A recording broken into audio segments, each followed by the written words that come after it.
Welcome back to my channel. ಸ್ನೇಹಿತರೆ, ಈ ದಿನ ತುಂಬ ವಿಶೇಷವಾದ ಒಂದು ಪರಿಹಾರದ ಬಗ್ಗೆ ತಿಳಿಸ್ತಾ ಇದ್ದೀನಿ.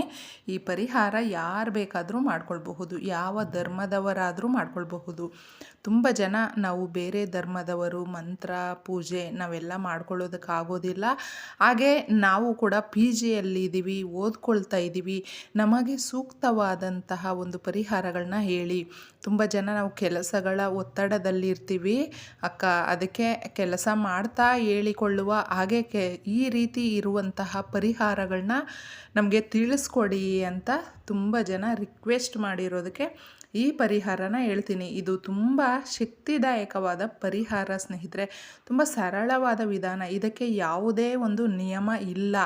ಈ ರೀತಿ ಪರಿಹಾರಗಳನ್ನ ನಾವು ಮಾಡ್ಕೊಳ್ಳೋದ್ರಿಂದ ನಾವು ಏನು ಅಂದ್ಕೊಳ್ತೀವಿ ನೋಡಿ, ಅದನ್ನು ಸಾಧನೆ ಮಾಡಬಹುದು. ಅಷ್ಟು ಶಕ್ತಿದಾಯಕವಾದ ಒಂದು ಪರಿಹಾರ ಅಂತ ಹೇಳ್ಬೋದು ಸ್ನೇಹಿತರೆ. ನಾವು ಒಂದೇ ಒಂದು ಗ್ಲಾಸ್ ವಾಟರ್ ತಗೊಂಡು, ನೀರಿಗೆ ಅಷ್ಟು ಶಕ್ತಿ ಇದೆ ಸ್ನೇಹಿತರೆ.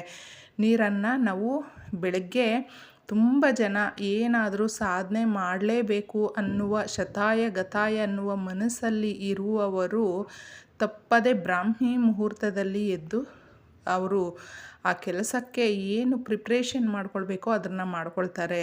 ನಮಗೂ ಅಷ್ಟೇ, ಯಾವುದಾದ್ರೂ ಒಂದು ಗುರಿ ಇದ್ದರೆ, ಒಂದು ಕನಸು ಅನ್ನೋದಿದ್ದರೆ ಅದಕ್ಕೆ ನಾವು ತುಂಬ ನಿಷ್ಠೆಯಿಂದ ಶ್ರದ್ಧಾಭಕ್ತಿಯಿಂದ ಈ ಬ್ರಾಹ್ಮಿ ಮುಹೂರ್ತಗಳಲ್ಲಿ ಮಾಡಿಕೊಳ್ಳೋದು ಬೇಗನೆ ಪ್ರತಿಫಲ ಅನ್ನೋದು ಸಿಗುತ್ತೆ ಸ್ನೇಹಿತರೆ. ಅದಕ್ಕೋಸ್ಕರ ತಪ್ಪದೆ ನೀವು ಬೇಗ ಎದ್ದು ಈ ಮಂತ್ರನ ಒಂದು ಗ್ಲಾಸ್ ವಾಟರ್ ಹಿಡಿದುಕೊಂಡು ಕುಡಿಯುವ ನೀರು.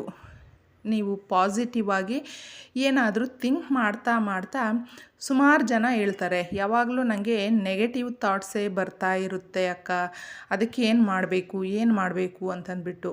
ಆಗ ನೀವು ಚೇಂಜ್ ಅಂದ್ಕೊಳ್ಳಿ ಸ್ನೇಹಿತರೆ, ತುಂಬ ಸರಳವಾಗಿ. ಯಾಕಂದರೆ ನಮಗೆ ಆ ನೆಗೆಟಿವ್ ಥಾಟ್ಸೇ ಬರ್ತಾ ಇದ್ದರೆ ಅದನ್ನು ನಾವು ಪಕ್ಕಕ್ಕೆ ತಳ್ಳೋದು ಅನ್ನೋ ಥರ ಚೇಂಜ್ ಅಂತ ಅಂದ್ಕೊಳ್ತಾ ಇರೋದು.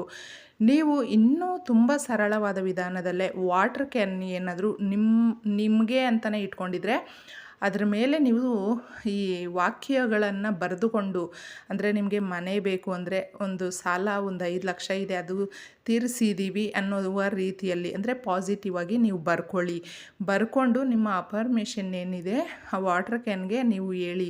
ಅಷ್ಟು ಶಕ್ತಿದಾಯಕವಾದ ನೀರಾಗುತ್ತೆ ಸ್ನೇಹಿತರೆ. ಆ ನೀರನ್ನ ನೀವು ಬೆಳಗ್ಗೆಯಿಂದ ಸಂಜೆವರೆಗೂ ಕುಡಿಬಹುದು. ಈ ರೀತಿ ಒಂದು ಮೆಥಡ್ ಆದರೆ, ಈಗ ನಾನು ಹೇಳಿದೆ ಬ್ರಾಹ್ಮಿ ಮುಹೂರ್ತದಲ್ಲಿದ್ದಾಗ ಒಂದು ಗ್ಲಾಸ್ ವಾಟರ್ ತಗೊಂಡು ನಿಮ್ಮ ಕೋರಿಕೆಗಳೇನಿರುತ್ತೆ ನೋಡಿ, ಮದುವೆ ಆಗೋರಿಗೆ ಅಥವಾ ಎಕ್ಸಾಮ್ ಬರಿಬೇಕು, ನಮಗೆ ಒಳ್ಳೆ ಉದ್ಯೋಗ ಬೇಕು, ನಾವು ತುಂಬ ಕಷ್ಟದಲ್ಲಿದ್ದೀವಿ, ಸಾಲಗಳು ನಮಗೆ ಬೇಗ ತೀರಬೇಕು, ಈ ರೀತಿ ಏನೇ ಒಂದು ಇರಬಹುದು ಸ್ನೇಹಿತರೆ. ಅದನ್ನು ನೀವು ಆ ನೀರು ಹಿಡ್ಕೊಂಡು ಪಾಸಿಟಿವ್ ಆಗಿ ಹೇಳ್ಕೊಳ್ಬೇಕು ಅಷ್ಟೇ. ನಮಗೆ ಕಷ್ಟ ಇದೆ ಅಂತ ಹೇಳ್ಕೊಳ್ಳೋದಕ್ಕೆ ಹೋಗಬೇಡಿ. ಅದೆಲ್ಲ ಹೋಗಿದೆ ಅಂದರೆ, ನಿಮಗೆ ಸಾಲ ಇಷ್ಟಿದೆ ಅಂತ ಅಂದ್ಕೊಳ್ಳಿ, ಸಾಲ ತೀರಿಸಿದ್ದೀವಿ, ಮನೆ ಕಟ್ಟಬೇಕು ಅನ್ನುವ ಆಸೆ ಇದ್ದರೆ ಮನೆ ಕಟ್ಟಿದ್ದೀವಿ, ತುಂಬ ಥ್ಯಾಂಕ್ಸ್. ಈ ರೀತಿ ನೀವು ಯಾವಾಗಲೂ ನೇಚರ್ಗೆ ನಾವು ಥ್ಯಾಂಕ್ಸ್ ಹೇಳ್ತಾ ಇದ್ದರೆ ಸ್ನೇಹಿತರೆ, ಎಷ್ಟು ಸರಳವಾದ ವಿಧಾನ.